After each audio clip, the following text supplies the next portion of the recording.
Ashkelon, the city by the sea. A center of commerce and trade in the ancient world, Ashkelon has been home to 13 civilizations and dates back more than 8,000 years.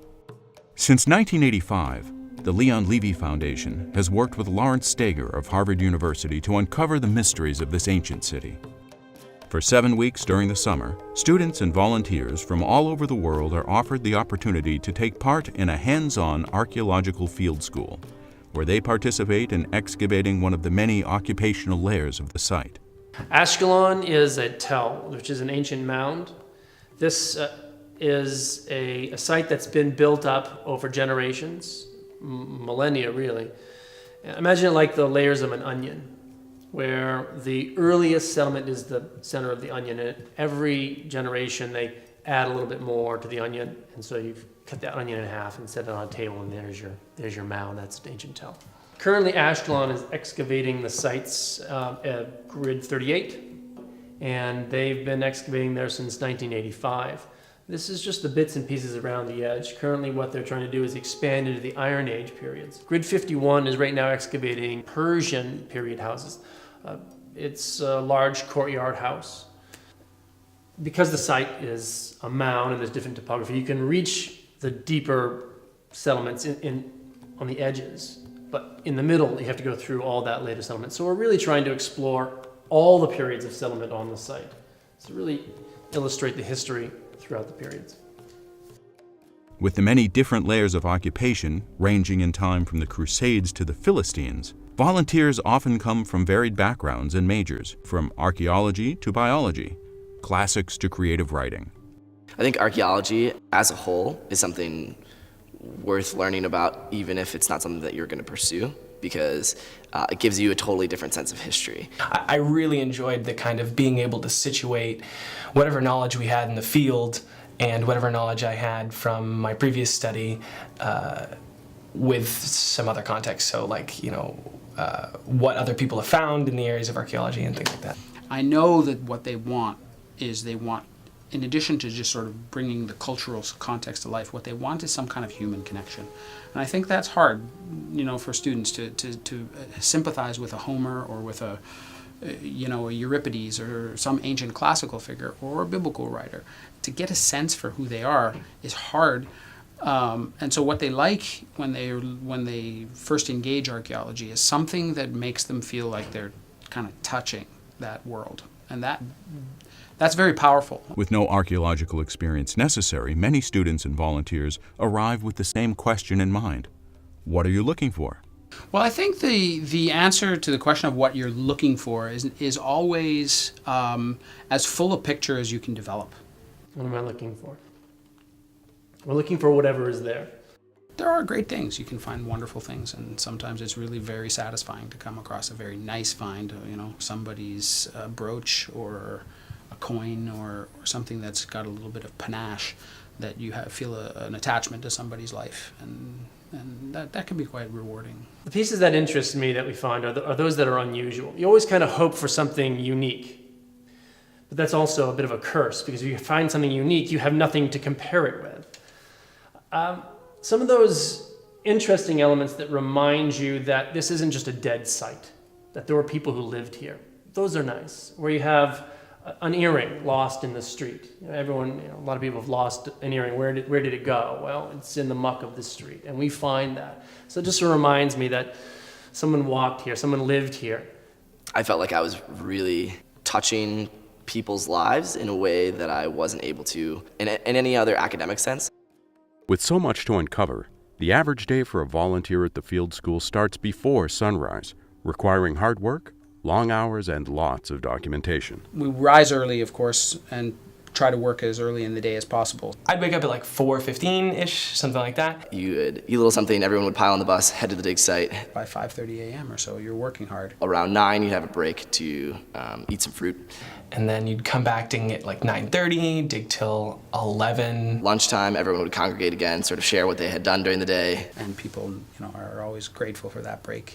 Then go back to dig until 1, and then at 1, you'd be done digging for the day. You'd finish, take a break, go back to the hotel, shower up, and then all of the things that were found would be brought back to the compound, and after everyone had kind of changed and relaxed, maybe taken a nap, you'd come back out and wash all the things that you found for that day. And so you spend, some hours at the end of the day washing pottery, marking objects that have been discovered, registering them in the databases and so forth.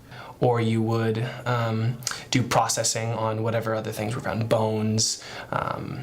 Some people found jewelry, other artifacts, things like that. And then after that, Often there's a lecture in the evening by either a local Israeli professor visiting scholars from other parts of the world, or staff at the excavation. I really, really enjoyed the lectures. They covered like so many topics. Early on, they did things that were basic to archaeology, because a lot of people who came in didn't have experience. So explaining sort of the basics of the method, how to read layers, and how things that are deeper aren't necessarily always older. One of the things we talked about were like drinking practices in the ancient Near East, and how they could kind of get information about the types of wine they were drinking and how they preserved it from looking at different pots. The development of the alphabet and things like that across cultures. They did things specific to other archaeological digs, including like inscriptions and things like that. And then by that point, most people are eager to crash quite quickly to ready themselves for the next day. Despite the hectic schedule, the promise of what might be found during the excavation inspires volunteers and staff alike to head out into the field 5 days a week. We found an Iron Age house in the past with some very interesting elements, in particular some cultic elements. There was a 4-horned altar, which was unexpected, and it was unique in that it was made of earth. It was plastered earth. In the past, 4-horned altars that have been found have been made out of stone or terracotta.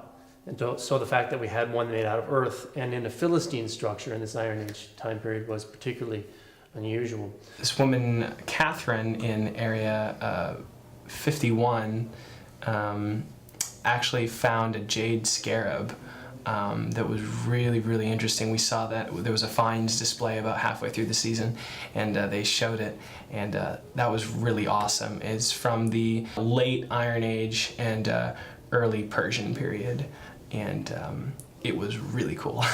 One of the best things I think was some imported Chinese porcelain or ceramics from the 11th century, which was exciting mostly because our grade supervisor was so excited about it. It was interesting because it was imported and because it was such high quality.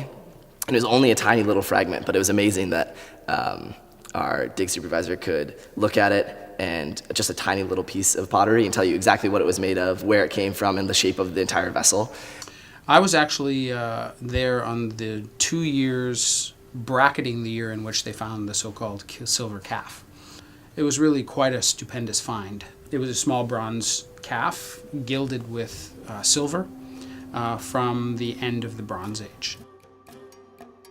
Some artifacts excite the imagination, while others deepen the mystery surrounding them. And then there are those really unusual things that you find buried in the center of the building, a skinned puppy in a jar. Why? Why was that there? You puzzle over the practices that they have, and we find some of these other cultic elements, like the forelimb of a goat, cut off and folded up and put into another corner of the house. Just that things that make you wonder.